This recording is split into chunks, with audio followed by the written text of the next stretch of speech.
Hello and welcome to this demo. In this demo, we're going to see how to use Kubeadm tool to set up a Kubernetes cluster. In the previous demo, we saw how to set up the VMs and prerequisites. And in this demo, we're going to see how to install the Kubeadm tool itself to set up the Kubernetes cluster. So if you look at the documentation page, as you can see, the next step is to install Docker.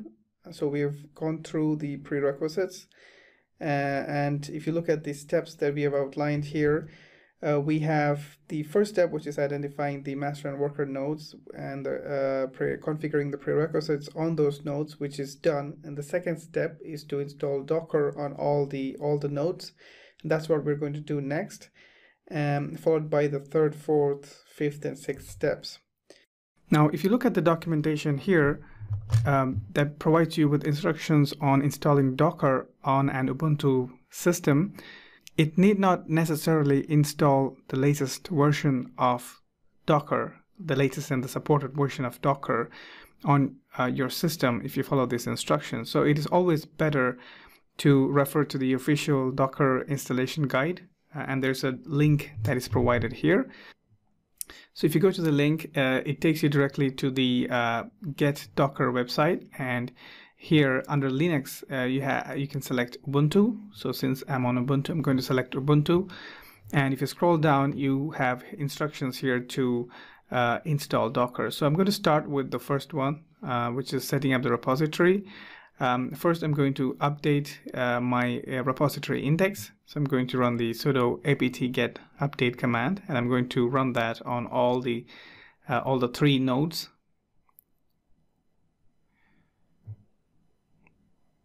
And while we wait for that to finish, the next step is to install the packages to allow apt to use the repository over HTTPS. So I'm going to copy that section of command and run that once the apt-get update command is finished.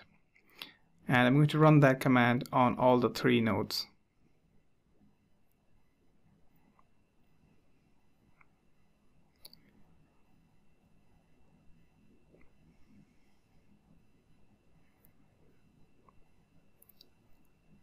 Okay, and while we wait for that to finish, the next step is to add the Docker's official GPG key. So once this command is completed, we're going to run that.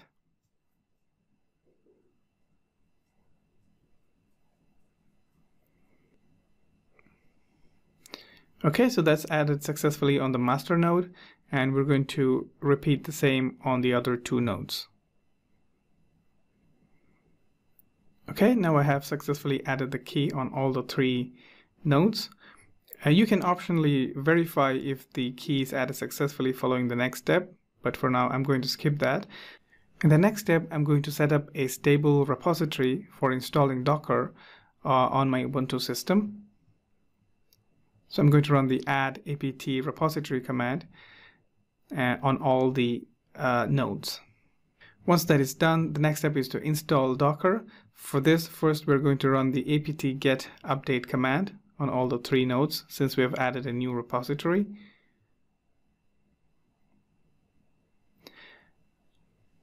And once that is completed, we're now going to run the next step is to install Docker using the apt-get install command. Now here, we need to make sure that we don't install the latest version. So if you follow the instruction on step 2, where you run the apt-get install docker-ce command, you're actually going to install the latest version of Docker, but we don't actually want that. We would like to install a supported version of Docker.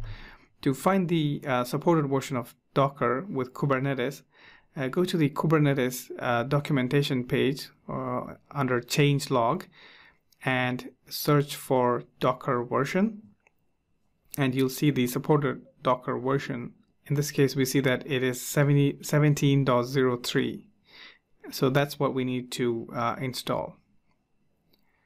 So we're going to go to step 3, where we have the instruction to install a specific version of Docker. And we're going to first run the command apt-cache madison docker-ce, and it gives us a list of Docker versions that we can install. And then we're going to identify, we have identified that it is 17.03 that we need to install.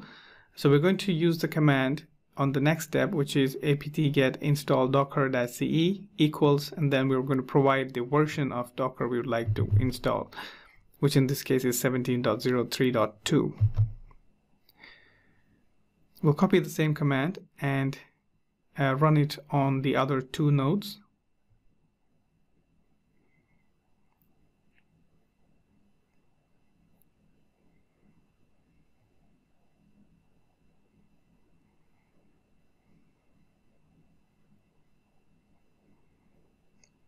And we'll wait for that to finish.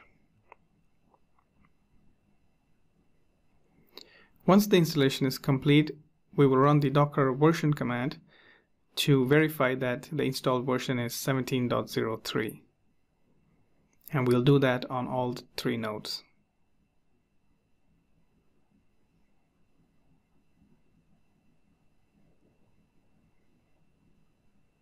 Okay, so that's done. The next step is to install Kubeadm. As you can see, step 3 is to install Kubeadm as well as the other tools, which are kubelet and kube control. So we're going to install all of these in one shot, and we will do that by following these steps that are written here. So the first step is to install the apt transport https package, which is a prerequisite. So I'm going to run that command on all the nodes.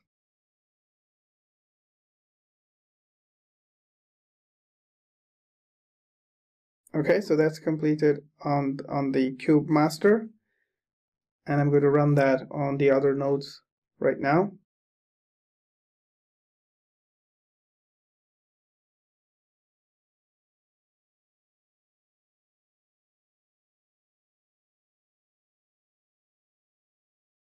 Okay, so I'm just going to clear the screen, and the next step is to download a particular key file, and I'm going to use curl for that, as the documentation says. And once I have installed curl, I'm going to run the command, and it says OK, which is good. I'm going to do the same on the other node, and I'm going to do the same thing on node 2.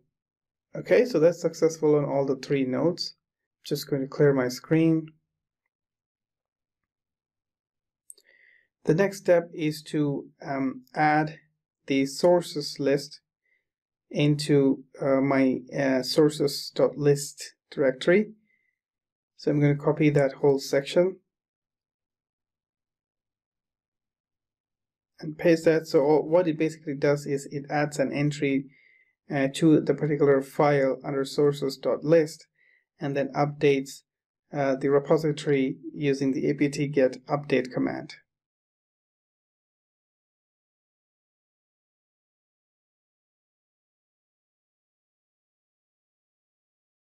Okay, so that's done as well. And so now the last step is to install the kubelet and other tools using the apt-get install command. So I'm going to run that on all the nodes. I'll now wait for that to finish. Okay, so that's finished, and the tools are now set up on all the nodes. All right, so step 4 is to initialize a cluster. So we're going to scroll down, and if you click on under what's next, you have the link to go to the using Kubeadm to create a cluster page. And right here, if you scroll down, you see the list of instructions that are required to configure a Kubernetes cluster. So if you read through all the prerequisites, we've actually covered all of this already. So I'm just going to skip through that. The first step is to install Kubeadm, which we have actually done. So I'm going to skip that. And we're actually at step 2 out of 4 here, which is initializing the master. And that is actually step 4 in our list. So the idea is to run Kubeadm init command But before you run that, go through the nodes and look at a few of these.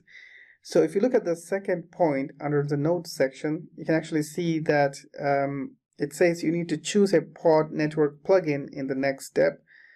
So before we run the kubeadm init command, we actually need to make that choice of the pod network plugin and specify some additional parameters with the kubeadm init command. So we'll check the first one, which is to provide the pod network plugin parameter. So if you scroll down to the next step before running the kubeadm init command, and if you look at step 3, which is installing a pod network, this is actually to be done after we initialize the master. But before we initialize the master, we have to make a choice as to which network we're going to use. So if you remember that we discussed in the lecture, there are multiple pre-built solutions available for networking. And at this stage, we need to make a choice of choosing one. I usually use Calico or Flannel for my local VM setup. So you could go with any of these. As you can see in the note here, in order for network policy to work correctly, you need to pass the pod network CIDR parameter to the kubeadm init command. So what we're going to do is we're going to copy the parameter that's provided here, and I'm just going to copy it as it is. I'm going to pass it to my kubeadm init command. So that's my first set of parameters that I'm going to pass to the kubeadm init command. And if I now scroll back up, if you look at the second or third point under nodes, you see that you also have to specify the API server advertise address. The reason for this is, if you remember, on our virtual machines, we now have 2 IP addresses or 2 or more IP addresses or on our virtual machines. The one with the 192.168.1 series is for the bridge adapter to my Wi-Fi network, and we created another one which is a host-only one for the static IP address. So I actually have a dynamic IP and a static IP for my virtual machines. Now, the reason we created the static IP was for the internal communication between the nodes in the cluster. When we initialize a Kubernetes master using the kubeadm init command, it actually configures the master API server to listen to a particular interface. And so here we need to specify what interface or what IP address the master should listen to. We need to make sure that we don't actually listen on the dynamic IP. Instead, we listen on the static IP address. So I'm going to copy this particular option of API server advertise address, and I'm going to place that here, and I'm going to set that particular IP address to 192.168.56.2 because that's the static IP address I assigned to my Kubernetes master node. So remember to use the static IP address here. When I run, it actually goes ahead and performs a lot of steps required to initialize the master, to install all the required components on the master node, and configures Kubernetes master and initializes master to listen on a particular IP address. Okay, as you can see, it says Kubernetes master has initialized successfully, which is great, and there are a few other instructions available for us to get started with it. The first few being, there are a few instructions for the non-root user.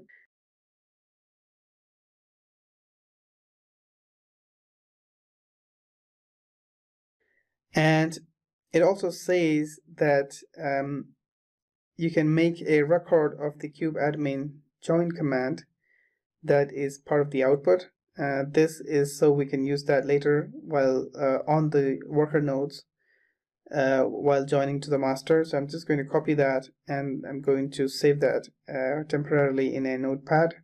Okay, so if you scroll down, the next step is installing a pod network. So a pod network is required for internal communication between the worker nodes and the master.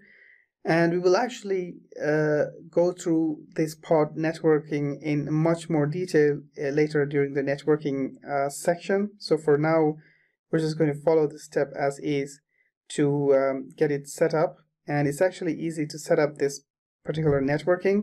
All you need to do is copy this line of command that's available here and execute that on our master node.